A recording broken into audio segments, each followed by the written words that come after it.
Okay, Paul, first of all, congratulations on your role as CEO of Welling United. Can you tell us a little bit about how this appointment came about and what made you decide that it was a role for you?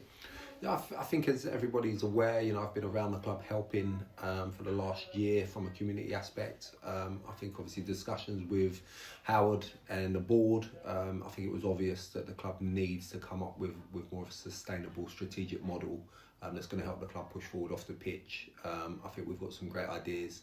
I think now it's having someone who can be accountable for those ideas and really push them forward. So, no, really excited to be in the role and look to help develop and push the club forward. As people will know, you've got a background in coaching and the football side of it, and at Welling previously, a number of years ago, and a very brief spell training session as interim manager not so long ago as well.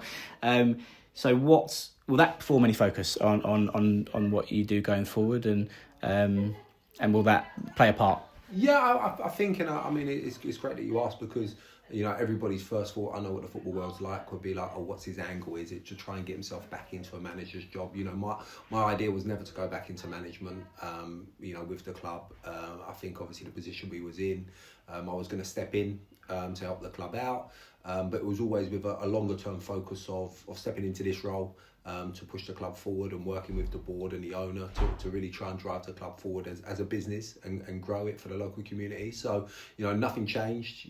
Things happened, and I didn't step into the role, but I think with my background in football and having that experience and knowledge, I've been around the game for 25 plus years now, is being able to help the club make good decisions, come up with good processes in place to actually try to drive the club forward on the pitch.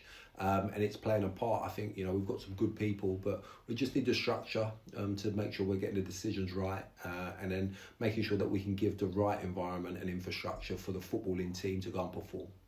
It's clear to everyone, and supporters will obviously be aware and want to know that we are in a bit of a sticky situation at the moment. But both on and off the pitch, I think it's fair to say. So, what are those short-term objectives? Obviously, we are on the football side, languishing where we don't want to be at the table, and obviously that might be as a result of what's happening around the club as well. So, are there short-term objectives to fix that? Yeah, 100%, and I think that's why I think everyone wanted to make the decision to get me into position now, rather than waiting. I think as a club, we need it. We need that person that can really kind of get things organised.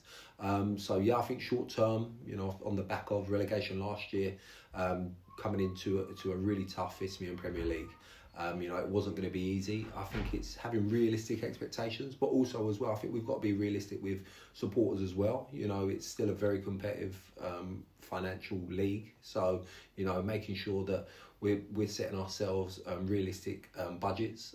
So again, we've got to make sure that we are, there's no point in us saying that we can go and give a really big budget when our business model doesn't support that. So I think it's being honest, where we're at. I think we can still go and provide a competitive budget for the management team.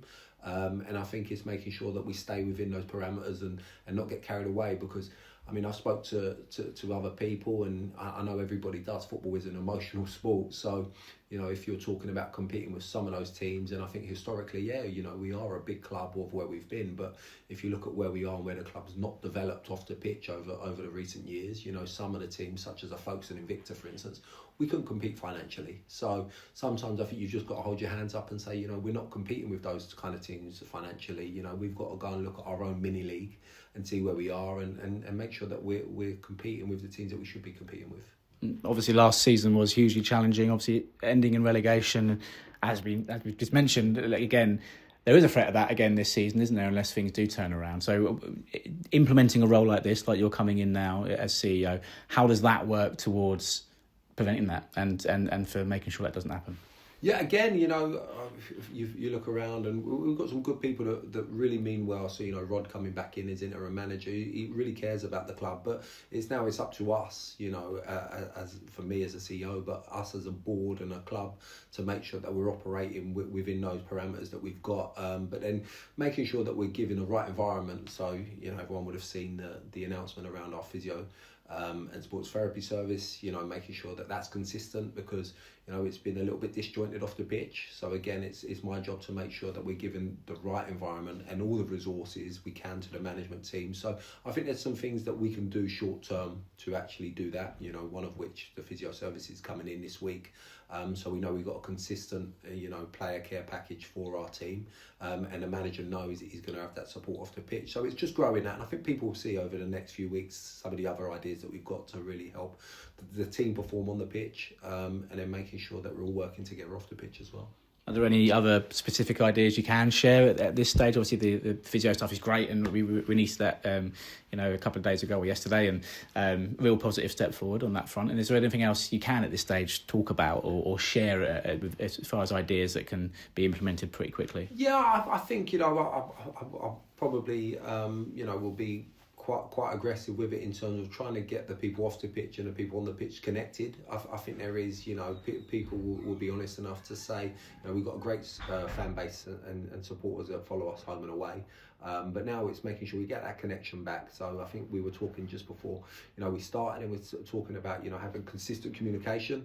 You know, I said, like, I'm happy to host kind of almost like a social for season ticket holders before home fixtures, where they can come in, ask questions. Obviously, there's going to be some things that we can't talk about, but I think that they need to know what's going on with their club. Ultimately, it's their club, and you know, my job, I'm a trustee of the club, you know, where I come in and I've got to look after it for the next generation. So we've got to make sure we're in a good place. So yeah, I think there's some really good wins short term. I think we've got some really good ideas long term. You know, some of it we don't want to announce just yet.